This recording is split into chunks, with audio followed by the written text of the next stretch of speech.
सकते हैं। तो आज हम जो कटिंग करने जा रहे हैं इसमें हमारा जो मेजरमेंट रहेगा वो इस तरह से रहेगा। ब्लाउज की लंबाई है 15 इंच तैयार, सीना 42 तैयार, कमर 36 तैयार, आगे का गला हमारा 6.5 इंच तैयार रहेगा, पीछे का 10 इंच और जो ग्राहक का तीरा है वो 7 इंच है। तो मैं आज आपको बताने जा रही हूँ कि हम जो ब्लाउज का तीरा रखते हैं इतने डीप गले के साथ वो किस तरह से रखते हैं। 7 इंच जो है हाफ हो गया, टोटल ये 14 इंच वन साइड जो हमारा तीरा रहता है वो होता है। तो इसको हम क्या है कि जब हम इसको तैयार करते हैं तो हम इसको क्या करेंगे, 2 से डिवाइड करेंगे। 2 से डिवाइड करने पर हमारे पास आ गया 7 इंच। जब हमारा गला 9 से 10 इंच का रहता है तब हम क्या करते हैं, 7 में से 1.5 इंच माइनस कर देते हैं, तो ये हमारे पास आ जाता है 5.5 इंच। तो ये हम तीरा ब्लाउज का रखते हैं। अगर हमारा गला जो है 10 से ऊपर चला जाता है, 10.5 से 11, 12, 13 इंच तक, तब हम क्या करते हैं, 7 माइनस 2.25 यानी 1.75 को माइनस करते हैं और हमारा तीरा आ जाता है 5.25 इंच। ये हम हमारे तीरे का जो है नाप जोक रखेंगे। इससे जो कम गहराई के गले रहते हैं तो उनमें हम नॉर्मल जो है हमारा तीरा रखते हैं।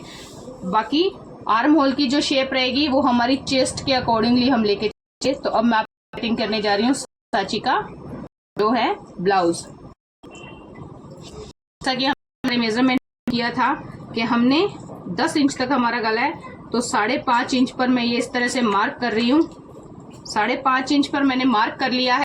ये 5 हमारा तीरा का निशान हो। तीरे का निशान लगाने के बाद मैं आर्म होल का निशान लगा रही हूँ। 6.5 से 7 इंच तक आप जो है आर्म होल सकते हैं। तो मैं इस आपको 7 इंच जो है आर्म होल का निशान लगा के दे रही हूँ। 7 इंच निशान लगा रहे हैं। इसको अब हम एक सीधी रेखा बना देंगे। हमेशा देखिएगा कि सबसे पहले आपने बैक कटिंग करेंगे। हमेशा पहले उसके बैक की कटिंग कीजिए, आपको फ्रंट की कटिंग डालने में किसी तरह का कोई इशू ना हो। तो इस तरह से हम होल निशान लगा रहे हैं। इसके बाद चेस्ट जो है, चेस्ट हम करेंगे 10.5 इंच, 2 इंच हम जो है हमारा निशान। इसके बाद 36 हमारे जो है मेजरमेंट की कमर है। कमर का चौथाई हिस्सा यानी 9 इंच हम लेंगे। 9 इंच पर निशान लगा के 1 इंच हमने हमारी प्लेट का मार्जिन लेना है और उसके बाद 2 इंच फिर से हमने हमारा क्या किया, सीविंग अलाउंस जो अंदर हम एक्स्ट्रा मार्जिन छोड़ते हैं वो छोड़ा है। ये आप चीज ध्यान में रखिएगा, ये जो मार्जिन आप लेते हैं ये और कमर का मार्जिन दोनों बराबर रखें, कम ज्यादा ना करें, इसको बराबर रखें तो आपको स्टिचिंग में प्रॉब्लम नहीं आएगी। इसके बाद हम जो है चेस्ट का निशान लगा रहे हैं। ये हम लगा रहे हैं 4.25 इंच पर। जो हमारी प्लेट का निशान आएगा वो 4.25 इंच पर। ऊपर से जो हमारा पॉइंट है प्लेट का वो 10 इंच तैयार होता है, तो हम यहाँ पर 10.5 इंच पर निशान लगाएंगे। सामने से भी 4.25 इंच पर, आधा इंच का दोनों साइड से मार्जिन हमारा चला गया, 1 इंच पे रहेगा।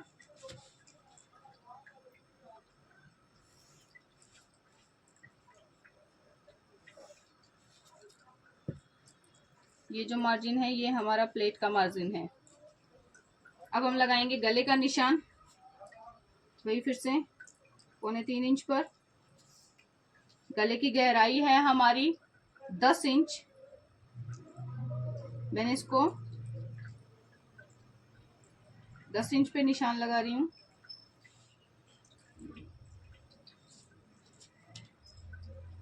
इससे मैंने इसको 3.25 इंच पर निशान लगाया।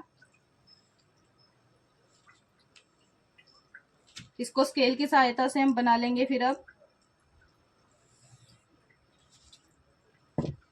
ग्राहक ने मुझसे इसमें मटका शेप की कटिंग मांगी है, जो भी है डिजाइनिंग में, तो मैं इसको मटका शेप देते हुए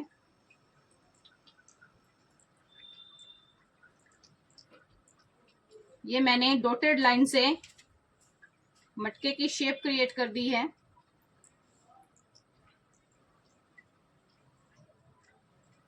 अब एक चीज हमेशा ध्यान में रखें, जब भी आप डीप नेक की कटिंग करते हैं तो आधा इंच गले की साइड से डाउन कर दीजिए। आधा इंच गले की साइड से डाउन कर दीजिए, क्योंकि जब डीप नेक फैलता है तो वो कंधों की तरफ से नीचे की तरफ गिरता है। जब आप इसे आधा इंच डाउन कर देंगे तो ये जो है कंधे गिरेंगे नहीं, आपका गला जो है वहीं पर सेट रहेगा। तो आप इसको आधा इंच डाउन कर लेंगे। ये मैंने अपनी प्रीवियस वीडियो में जो शर्ट की कटिंग है उसमें भी आपको बताया था कि जिनके कंधे गिरते हैं उनकी समस्या का समाधान कैसे करते हैं। उसी तरह से जब डीप गले के ब्लाउज होते हैं वो कंधों से खिसकने शुरू हो जाते हैं, तो उसमें हमने क्या करना है, ये आधा इंच जो है ये हमने यहाँ पर इसको डाउन कर देना है। बैक की कटिंग वही 2.5 इंच से हम लगा रहे हैं।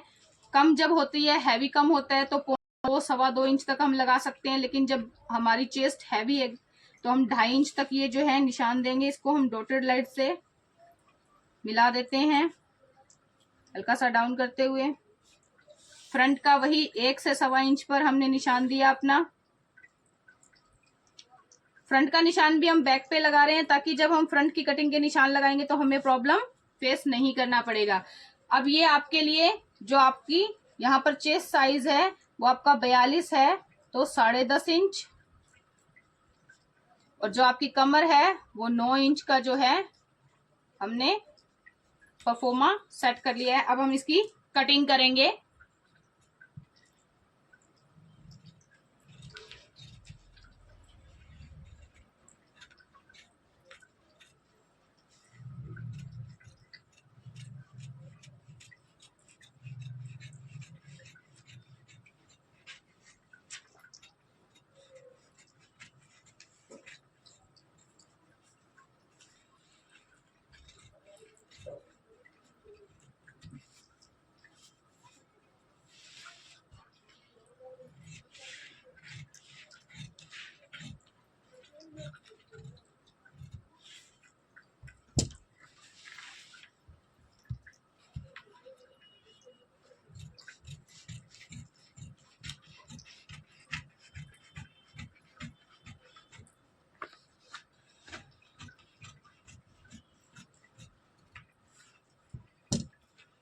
ये हमारी बैक की कटिंग हो गई है।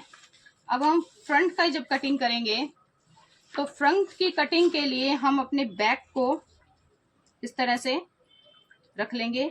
इसमें हमने एक चीज ये देखनी है कि हम जो है अपना जो मार्जिन जो भी अपने फ्रंट जब कटिंग करते हैं उससे जो है थोड़ा थोड़ा पार्ट एक्स्ट्रा लेके चलेंगे इस तरह से, यानी हमने दोनों तरफ जो है मार्जिन जो है बराबर छोड़ देना है।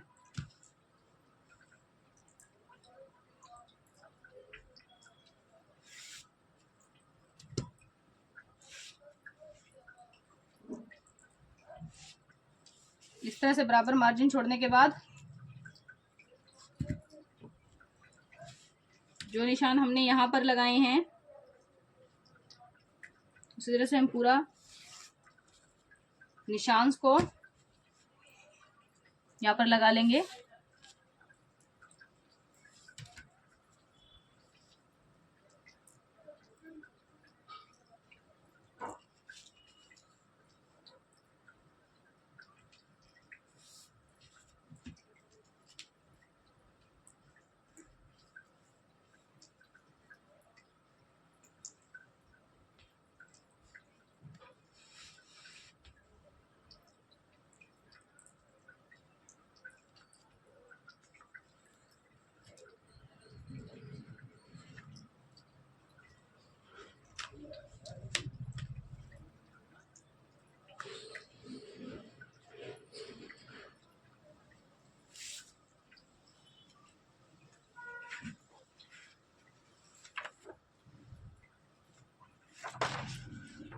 इसको हम इसको सेपरेट कर देंगे।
ये हमने रफ अपना परफॉर्मा तैयार कर दिया है। अब इसके बाद जो हम मुख्य कटिंग जो है सब्यासाची ब्लाउज की वो करेंगे। अब आप इसे बिना स्किप किए थोड़ा ध्यान से दीजिए, देखिएगा। अगर आप इसे स्किप कर देंगे तो ये आपकी समझ में नहीं आ पाएगा। आप कहीं ना कहीं जो जरूरी मुख्य बारीक चीजें हैं वो उसको करने से चूक जाएंगे। तो अब ये जो हमारा नॉर्मल जैसे बैक था सेम हमने अपने फ्रंट का परफॉर्मा तैयार कर दिया। आगे का गला हमसे ग्राहक ने 6.5 इंच मांगा है तैयार और 5 शेप मांगी है। कौन सा गला मांगा है? 5 शेप। 5 शेप बनाते वक्त हम इसको इस तरह से, ये लीजिए, ये हमने क्या किया, 5 शेप गला तैयार कर दिया। 5 शेप गला पहनने में बहुत ही खूबसूरत अपीयरेंस देता है। आपको करना चाहिए, थोड़ा आधा इंच बढ़ा दीजिए, अपर लाइन से रखना चाहिए। ये अपने 5 शेप गला तैयार कर दिया। अब इसके बाद हमने क्या करना है, ये जो हमने लाइन लगाई थी, ये जो हमने टक का निशान लगाया था, उसको 1 इंच इस तरफ करते हुए हम जो है प्लेट का निशान देंगे 1 इंच। इसको इस लाइन से मिला देंगे, इसको इस लाइन से मिला देंगे। ये मिलाने के बाद इसके बाद हमने क्या करना है, यहां से तकरीबन 2 इंच के करीब, 2 से 2.25 इंच पर निशान लगाना है। जैसे कि हम प्रिंसेस कट में गोलाई का निशान डालते हैं उसी तरह से अब हम इसमें गोलाई का निशान डालेंगे, लेकिन ये गोलाई का निशान उससे बिल्कुल उलट होता है। प्रिंसेस कट में हम दूसरी तरह से डालते हैं, इसमें हम इस गोलाई के निशान को इस तरह से बनाएंगे, डॉटेड लाइन से आप इस पे ज्वाइंट कर दीजिए। ये आपकी जो है गोलाई का निशान लगा है। अब आपने एक चीज देखनी है, ध्यान से देखिएगा। ये आपकी गोलाई का मार्क है जो कि आपने ब्लाउज पे देनी है। ये आपका टक्स का निशान है। ये गोलाई जैसे हम प्रिंसेस कट में देते हैं, प्रिंसेस कट में अपोजिट डायरेक्शन में होती है। यहां पर ये जो गोलाई का निशान है ये दूसरी तरह से घूमते हुए आएगा। यहां से जो हमारी है गैप जो है वो 4.25 इंच का है। हम इसे इस तरह से मिला देंगे और इसको हल्की गोलाई जो है दे देंगे। तो ये हमारा इस तरह से शेप क्रिएट हो गया है। ये हमारा इस तरह से शेप क्रिएट हो गया है। अब हमने क्या करना है, ये पॉइंट थोड़ा गौर से देखिएगा। यहां से जो हमारी 4.25 इंच है, हम क्या करेंगे, जो हमारी ये लाइन है, जो हमने आगे लाइन बढ़ाई है, इसमें भी हम क्या करेंगे, हमारी 4.25 इंच पर मार्क करेंगे। इसको भी हम क्या करेंगे, हमारे 4.25 इंच पर मार्क करेंगे। 4.25 इंच पर मार्क करने के बाद अब हम यहाँ क्या करेंगे, यहां पर एक निशान लगाएंगे। ये 2.25 से 2.5 इंच तक हम लगा सकते हैं। जो हम बेल्ट बनाते हैं सब्यासाची में वो हल्की कर्व में भी होती है और सीधी भी होती है, तो उसके अकॉर्डिंगली हम यहाँ 2.25 या 2.5 इंच पर निशान लगा देंगे। मैं इस पर 2.5 इंच पर निशान लगाने जा रही हूँ इस तरह से, और इस निशान को मैं थोड़ा लंबा कर दूंगी, यानी थोड़ा बाहर तक। अब ये जो हमने निशान लगाए थे, ये जो हमने निशान लगाए थे, इसमें भी हम क्या करेंगे, 1 इंच जो है थोड़ा नीचे की तरफ बढ़ जाएंगे। 1 इंच थोड़ा नीचे की तरफ हम बढ़ जाएंगे, अपनी लाइन से आउट कर रखेंगे इसको थोड़ा लंबा हम बनाकर चलेंगे। अब क्या करना है, हमने ये जो हमने निशान लगाया था और ये जो निशान है, इस सबके कर्व को हमने क्या करना है, सेट करना है। इस निशान को हम इस तरह से थोड़ा ढाल देते हुए इस निशान के साथ मिला देंगे।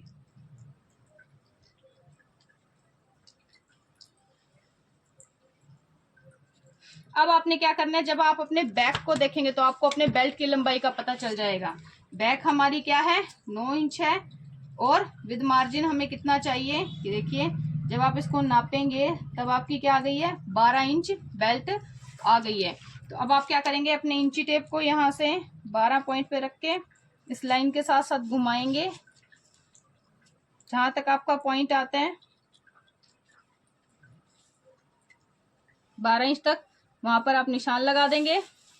यहां से आप हल्का सा आधे से 1.25 इंच का मार्जिन लेके उस निशान को इस निशान से मिलाएंगे, और इसी तरह से इसको इस तरह से मिला देंगे। अब आप पूछेंगे कि ये आधा इंच हमने क्यों बढ़ाया। जब हम इन दोनों हिस्सों को अलग करेंगे जब हम इन दोनों हिस्सों को अलग करेंगे और बाद में पफ क्रिएशन के लिए स्टिच करेंगे तो आधा इंच के करीब, आधे से पौने इंच के करीब जो कपड़े के अंदर चला जाएगा, उससे हमने इसको क्या कर दिया, ऐसे ही दिया। जैसे अब ये हमारे निशान लगते हैं, ये हमारा पूरा सेटअप तैयार हो गया। अब हमने कुछ नहीं करना है, नॉर्मल तरीके से कैंची उठाना है और अपने पार्ट्स की कटिंग कर देनी है। सबसे पहले ये वाला मार्जिन हम निकाल देंगे।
ये आपका एक हिस्सा,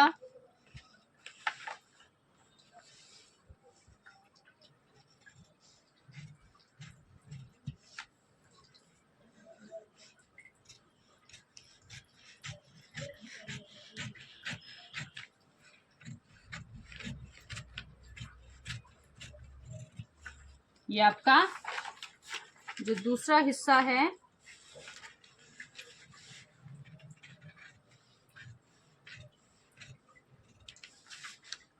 कटकर तैयार हो गया। अब हम करेंगे इसकी बेल्ट की कटिंग। तो बेल्ट की कटिंग हम क्या करेंगे, हमने हमारी बेल्ट की लंबाई हमें ध्यान है, हमने कितनी रखी थी, 12 इंच जो है हमारी बेल्ट की लंबाई तैयार थी। तो हमने इस तरह से 12 इंच का निशान दे लिया। अब हमें ध्यान है कि हमने जो फ्रंट का रखा था यहां से 4.25 इंच था, आप उसको 4.25 इंच पर इस तरह से मार्क कर लीजिएगा। 4.25 इंच पर मार्क करने के बाद पीछे से जो आपने 2.5 इंच रखा था, तो इसे हम क्या करेंगे, 2.5 इंच पे निशान लगा देंगे। इस लाइन पे भी हम क्या करेंगे, 2.5 इंच का निशान देंगे और इन दोनों 2.5 इंच के निशान को हम एक सीधी लाइन में कन्वर्ट कर देंगे। अब हमने क्या करना है, ये जो चीज है इसको हल्की शेप देते हुए इस तरह से इस लाइन में मिला देना है और इसकी भी कटिंग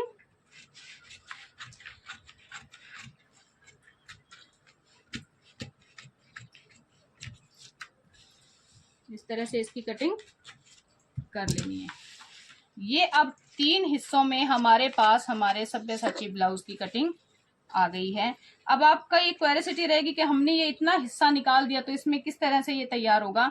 जब हम इसे अटैच करेंगे तो अटैच के दौरान ये इस तरह से एक दूसरे के ऊपर रख के अटैच होगा, इस तरह से गोलाई में अटैच होते हुए ये जो हिस्सा है पॉइंट के बाद ये हिस्सा इसके साथ अटैच होके ऑटोमेटिकली बहुत खूबसूरत पफ क्रिएट करेगा। ये यहाँ से पफ के रूप में उड़ जाएगा और ये आपकी बेल्ट जो है उसको अटैच होते हुए कवर करेगी और बहुत ही सुंदर आपके पास एक डिजाइन सब्यसाची ब्लाउज का तैयार हो जाएगा। धन्यवाद।